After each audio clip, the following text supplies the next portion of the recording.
Hello दोस्तों, हम यहाँ पढ़ेंगे विद्युत ऊर्जा के बारे में।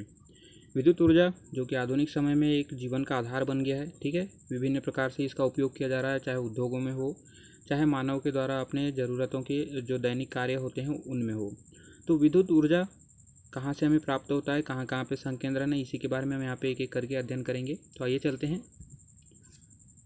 तो विद्युत ऊर्जा है वो भी विभिन्न रूपों से हमें प्राप्त होता है। उसके स्रोत देखते हैं तो ताप विद्युत, ठीक है, उसके बाद जल विद्युत, परमाणु विद्युत और अन्य अगर देखें तो पवन से भी, ठीक है, सौर से भी और ज्वारीय, तो आदि ये जो विभिन्न स्रोत हैं जिससे हमें विद्युत ऊर्जा की प्राप्ति होती है। क्षमता हमारे पास 1950-51 में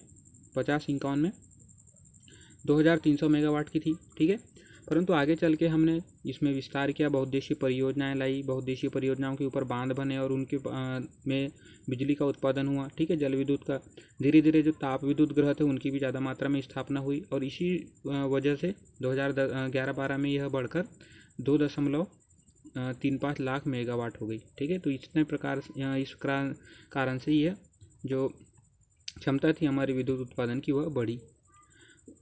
अब देखते हैं विभिन्न उपयोग। तो कुल उत्पादन का 37% औद्योगिक क्षेत्रों में उपयोग किया जाता है विद्युत का, 24% घरेलू कार्यों में, 22% कृषिगत कार्यों में, 9% वाणिज्यिक उपयोग किया जाता है। ठीक है, इसके अलावा 2.5% जो रेलवे परिवहन, जो रेलवे होती है, अधिकतर जो रेलवे विद्युत के द्वारा ही चलायमान होती है, तो ये सारे प्रयोग किए जाते हैं। नेक्स्ट है जल विद्युत। अब हम विद्युत के एक एक स्रोतों के बारे में चर्चा करेंगे।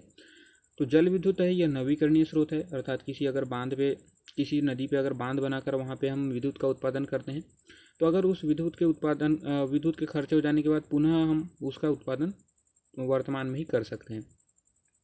जल विद्युत शक्ति जो ग्रह है, ठीक है, इसका सबसे प्रथम अगर देखें, पहला इसको स्थापित किया गया दार्जिलिंग में 1897 में। दार्जिलिंग देखते हैं हम, ये आप यहाँ पे देख सकते हैं। ठीक है, ये पश्चिम बंगाल का एक जिला है दार्जिलिंग, यहाँ पे है सिक्किम और नेपाल भूटान के बीच में। तो यहाँ पे दार्जिलिंग में सबसे पहले यहाँ पे इसकी स्थापना की गई विद्युत ग्रह की, जो कि 200 किलोवाट का था। ठीक है, इसके बाद 1902 में कर्नाटक के कावेरी नदी के जो जलप्रपात है शिव समुद्रम, ठीक है, यहाँ पे जो कावेरी नदी आती है तो कर्नाटक में इस पे कावेरी नदी पे यहाँ पे जल विद्युत ग्रह की स्थापना की गई। 1907 में जम्मू और कश्मीर में जो झेलम नदी बहती है, ठीक है, तो यहाँ पे मोहरा नामक स्थान में भी यहाँ पे तृतीय जल विद्युत ग्रह की स्थापना की गई। जो प्रथम विश्व युद्ध हुआ, ठीक है, 1918 में, तो उसके पश्चात विभिन्न प्रयास किए गए। टाटा जल विद्युत योजना के अंतर्गत विभिन्न जो स्थान थे, खोपली, शिवपुरी, भीरा, मुंबई, तो इन सभी स्थानों पे एक एक जल विद्युत ग्रह की स्थापना की गई। नेक्स्ट देखें तो 1950-51 में हमारे पास जल विद्युत कुल उत्पादन की क्षमता 575 मेगावाट थी, परंतु उसके बाद अनेक बृहद जो नदी घाटी परियोजनाएं थी उसकी स्थापना की गई। हर नदी पे बांध बनाए गए, सभी नदी पे, जैसे भाखड़ा नागल बांध हो गया, महानदी घाटी परियोजना हो गई, और भी विभिन्न जो परियोजनाएं हुई जहाँ जहाँ पे नदियाँ थी, तो उनके कारण से 2011-12 में यह जो क्षमता थी 575 मेगावाट की, आगे चल के 39,000 मेगावाट की यहाँ पे हो गई। ठीक है, सबसे महत्वपूर्ण जो हिमालयी नदियाँ हैं, हिमालय नदियों के ऊपर बड़े बड़े बांध बनाए गए हैं और उनके द्वारा ही यहाँ पे विद्युत का उत्पादन किया जाता है। ब्रह्मपुत्र बेसिन में देखें, ब्रह्मपुत्र आप यहाँ पे देख सकते हैं नदी, ठीक है, उत्तर पूर्व वाले क्षेत्र में ये पूरी नदी बहती है। तो इसके अंतर्गत इसके जो सहायक नदियाँ हैं इनके ऊपर भी जो बांध बनाए गए, तो इनसे हमें 41% यहाँ पे विद्युत की आपूर्ति होती है।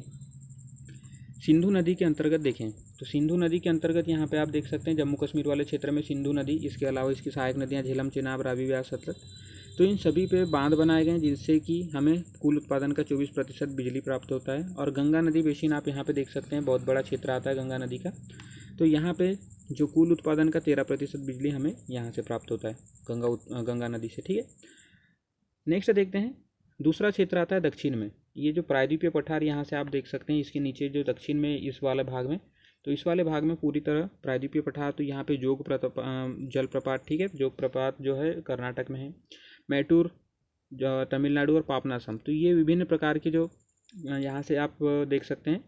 तो यहाँ पे इसके त्रिभुजाकार, एक तो जोग प्रपात हो गया, दूसरा पापनासम और तीसरा मैटूर, तो इस प्रकार से इनका जो त्रिकोण बनता है एक प्रकार से, तो इनके बीच में काफ़ी मात्रा में जल विद्युत की जो है उत्पादन क्षमता है। ठीक है, 1975 में जल विद्युत उत्पादन को बढ़ावा देने के लिए और इसके प्रबंधन के लिए राष्ट्रीय जल विद्युत ऊर्जा निगम की स्थापना की गई। और पूर्वोत्तर क्षेत्र में इस जल विद्युत को बढ़ावा देने के लिए यहाँ पे पूर्वोत्तर विद्युत ऊर्जा निगम की स्थापना की गई, जिनका जो मुख्य कार्य ऊर्जा को बढ़ावा देना, ठीक है, विद्युत ऊर्जा के उत्पादन को बढ़ावा देना और इनके प्रबंधन करना, ये प्रमुख कार्य थे। तो ये रही हमारी चर्चा जल विद्युत को लेके, जिसमें हमने विद्युत ऊर्जा के बारे में चर्चा की, विद्युत के स्रोत देखे, ठीक है। इसके अलावा जल विद्युत इसके बारे में चर्चा की कि कहाँ कहाँ पे इसकी प्रमुख जो क्षेत्र स्थित हैं। तो ठीक है दोस्तों, अगर आपको जानकारी पसंद आई हो तो इसे शेयर कीजिए। धन्यवाद।